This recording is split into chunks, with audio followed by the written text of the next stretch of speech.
Hola oyentes de Radio Sefarada, tenemos el gusto de volver a comunicarnos con Argentina, con Ricardo López Gotis, para seguir hablando de las edades del totalitarismo. ¿Qué tal, Ricardo? Hola Jorge, ¿cómo estás? Muy bien, y ya saben que el tema es la continuación del que empezamos en la entrega anterior sobre el complot o la conspiración de los médicos judíos. Es como el final del estalinismo, y habíamos hablado del principio de este complot y hoy seguiremos adelante, ¿no? Vamos a seguir con este tema que es muy complejo y que retrata muy bien la etapa final del estalinismo y de hecho de Stalin en particular. Él seguía con mucha minuciosidad todo el desarrollo de esta investigación orquestada para buscar culpables en torno a un complot para matarlo a Stalin. Y vimos que la figura que comienza con este tema de un supuesto complot de médicos judíos para matar a los líderes del Kremlin y en definitiva también Stalin, fue un agente del Ministerio de Seguridad Estatal llamado Mikhail Ryumin y que él no va a dudar en incluso delatar a sus superiores, como fue el ministro Abakumov. Él lo delata como parte de esta conspiración, como digamos, un elemento más que estaba dilatando la investigación real y que llega incluso a ser viceministro de Seguridad del Estado. Es decir, que Stalin no solo le presta atención, sino que lo asciende y le da cada vez más poder para investigar en torno a esto.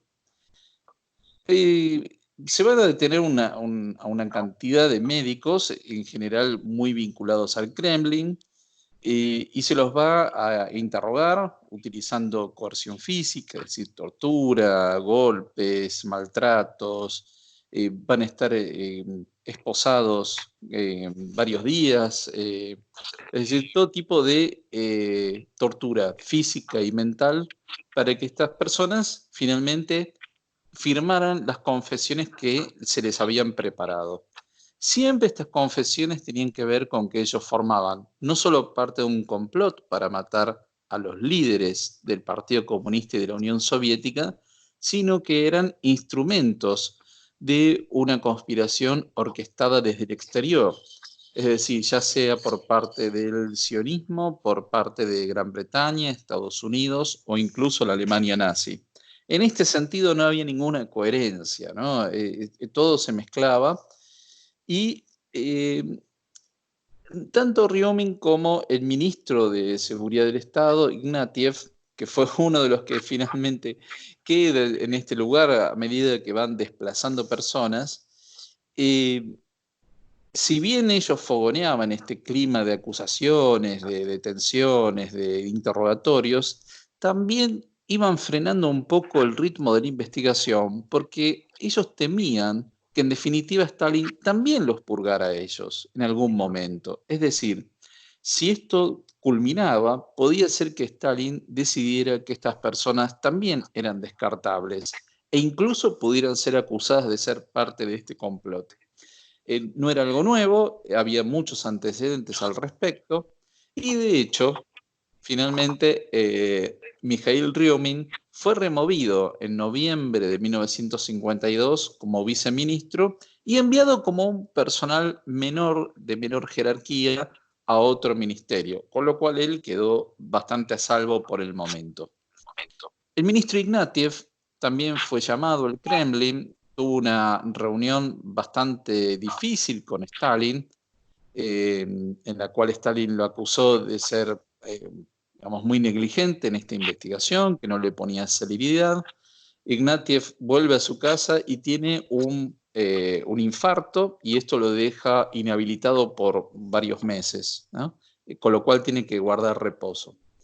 De modo que toda esta investigación va a pasar a manos de otro personaje. Acá se van reemplazando, ¿no? los personajes que llevan adelante la investigación. Y en este caso va a estar a cargo de Goglitze, que enviaba minutas diarias a Stalin y él las leía muy atentamente de todos los interrogatorios. Bueno, uno de los personajes principales que va a ser acusado de formar parte de esta conspiración va a ser el profesor Vinogradov, a quien ya hemos mencionado en el capítulo anterior, y se le acusa de ser agente de Estados Unidos. Y él lo niega esto. Él fue golpeado durante varios días consecutivos, incluso esto le causa una angina de pecho. Y finalmente, ante otras confesiones también orquestadas, ¿no? Y sacadas a la fuerza y firmadas por, digamos, firmadas por estas personas, por todos los que, digamos, eran golpeados y demás para tratar de salvar sus vidas, finalmente Vinogradov firma una confesión que ya había sido redactada y declara que él había sido agente reclutado por Gran Bretaña, ya en los años 30. Bueno, también van a ser acusados otros médicos en torno a esto, y por ejemplo, a todos ellos se les extrae la confesión de que eran agentes británicos. Incluso al profesor Selenin se lo acusa de ser agente de Gran Bretaña, de la Alemania nazi y del sionismo, los tres simultáneamente, a tal punto que Selenin dijo, miren, yo no puedo ser algo tan contradictorio. Y se le reprochó, bueno, que él no podía decir eso, que él tenía que confesar esta conspiración, y finalmente termina firmando, ¿no? Es decir que, por ejemplo, el profesor Bobsi también va a confesar que era un agente del sionismo desde Estados Unidos, y en diciembre de 1952, ahí es donde Stalin expone ante el presidium del Partido Comunista Soviético, expone que se estaba llevando adelante un complot para matarlos, que solamente él lo había visto este complot, que gracias a él todos los líderes del Kremlin, del Politburó estaban vivos, y que el resto estaba ciego, y que no podían reconocer a los enemigos internos de la Unión Soviética, que gracias a él y solo gracias a él estaban con vida. Y lamentaba lo que iba a pasar en el futuro de la Unión Soviética cuando muriera, porque dudaba de la capacidad del resto del liderazgo. De hecho, el 4 de diciembre del 52, Stalin firma una resolución contra los sabotadores de la economía, es decir, también remueve al ministro de Salud porque había sido muy negligente en cuanto al control de los médicos. Y en enero de 1953, acá comienza una nueva etapa, que es la de la campaña en los medios. Tengamos en cuenta que todos los medios de la Unión Soviética eran estatales, no había ningún tipo de medio independiente, no había acceso prácticamente a los medios fuera de la Unión Soviética. Entonces comienza una campaña propagandística a través de la agencia TASS, que era la agencia estatal oficial, y del diario Pravda, ¿no? Que era el diario oficial por excelencia del Partido Comunista Soviético. Bueno, ahí esta campaña va a ser dirigida por un personaje, Mijailov, que estaba a cargo de lo que era el departamento de agitación y propaganda del partido. Y como esto empieza a tomar estado público, esta campaña ya muy abiertamente antisemita, porque ni siquiera se hablaba de los cosmopolitas, sino de los médicos judíos. Bueno, el presidente Eisenhower sale a declarar que Estados Unidos no había reclutado ningún agente de este tipo en la Unión Soviética, lo cual tampoco ayudaba mucho porque no, digamos, era obvio que ningún presidente de Estados Unidos iba a afirmar esto. Pero, por ejemplo, Albert Einstein llega también a pronunciarse públicamente en contra de esta persecución. No obstante, para febrero de 1953 ya va a haber 37 arrestados en total, y esto era, digamos, lo que se veía que era un comienzo de una ola de arrestos. 28 de esos 37 eran médicos, y los otros eran parientes de estos médicos, es decir, en general eran las esposas de estos médicos o bien los hijos. Un dato interesante es que el 9 de febrero de 1953 va a ser arrestada la doctora María Yevsorovna Weizmann. Era hermana de Jaime Weizmann. Ella es arrestada, también acusada de formar parte de esta conspiración antisoviética. En el interrogatorio descubren que era la hermana de Jaime Weizmann y obviamente se le empieza a interrogar con respecto a la vida no solo de su hermano en Israel, sino de toda su familia, de cuál era la actividad, y finalmente se le acusa de ser una agitadora antisoviética. Ella va a ser condenada a 5 años en un campo de reforma, es decir, que dentro de todo salió bastante bien de lo que era todo ese clima de conspiración.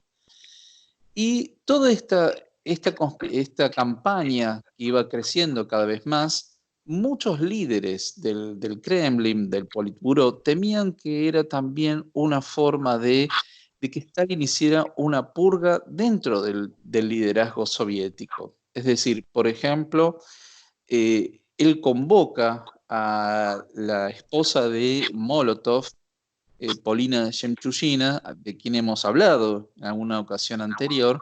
Bueno, él la convoca para que explicara las acciones antisoviéticas que estaba llevando y cuál era su vinculación con estos médicos, porque se suponía que Molotov también iba a ser acusado de ser un agente de los Estados Unidos. ¿Cómo se para todo esto? Esto repentinamente se detiene el 2 de marzo de 1953, cuando Stalin tiene una hemorragia cerebral. Y ahí, a los pocos días, Stalin muere.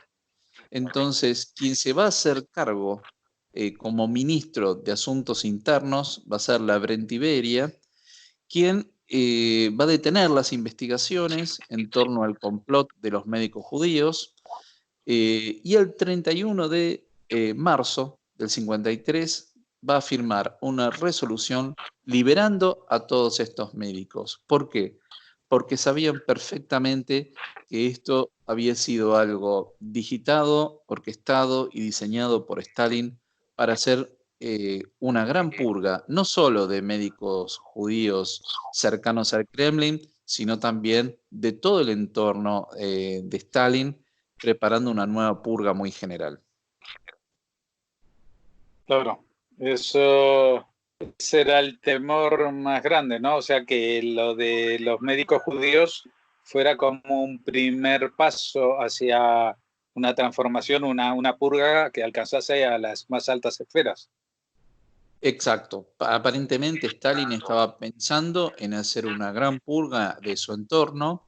Él estaba cada vez más recluido, tenía poco contacto social, él prácticamente vivía en su dacha en las afueras.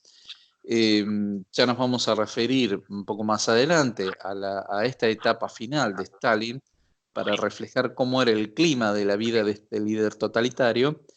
Y entonces, justamente, Stalin no va a recibir la atención médica necesaria, no por un complot de los médicos judíos, sino porque el propio entorno de él deciden que era mejor que muriera, porque de esa forma salvaban sus propias vidas. Uh-huh. Sí, hay una película reciente que justamente refleja en tono de comedia esa etapa tan trágica, ¿no?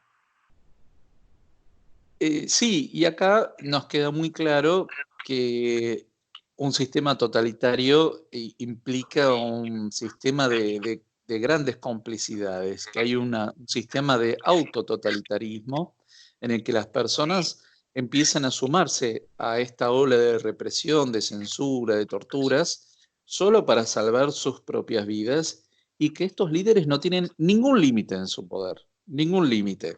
Lo que sí existe en cualquier régimen constitucional, que es un sistema de equilibrios, de balances, de controles. Bueno, en estos sistemas no hay ningún tipo de límite y que en definitiva permite el ascenso meteórico de figuras que no tienen ningún tipo de escrúpulos para poder acceder a los más altos cargos en el poder.